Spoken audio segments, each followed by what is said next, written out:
நானும் மனுஷன் தானே. அந்த நேரத்தில் அத்தனை பேர் பாதிக்கப்பட்டு இருக்கும்போது எப்படி அந்த ஊரை விட்டுட்டு என்னால் கிளம்பி வர முடியும்?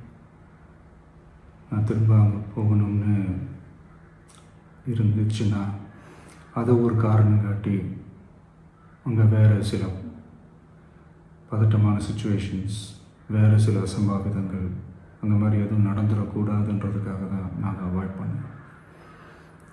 இந்த நேரத்தில் சொந்தங்களை இழந்து தவிக்கிற அத்தனை குடும்பங்களுக்கும் என்னுடைய ஆழ்ந்த இரங்கலை தெரிவிச்சுக்கிறேன். எனக்கு தெரியும், என்ன சொன்னாலும் இது ஈடேயாகாதுன்னு எனக்கு தெரியும். ஹாஸ்பிட்டலில் ட்ரீட் பண்ணிகிட்ருக்கிற எல்லாருமே சீக்கிரமாக க்யூர் ஆகி வரணுன்றதை இந்த நேரத்தில் நான் வேண்டிக்கிறேன்.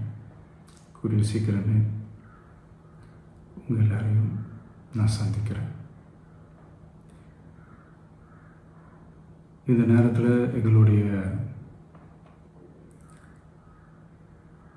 வலிகளை, எங்களுடைய நிலைமையை புரிஞ்சுக்கிட்டு எங்களுக்காக பேசின அரசியல் கட்சிகளை சார்ந்த நண்பர்கள், தலைவர்கள் அனைவருக்கும் என்னுடைய நன்றியை தெரிவிச்சுக்கிறேன். கிட்டத்தட்ட ஒரு 5 மாவட்டத்துக்கு பிரச்சாரத்துக்கு போனோம். இந்த மாதிரி எதுவுமே நடக்கல. ஆனால் கரூரில் மட்டும் ஏன் எப்படி நடக்குது?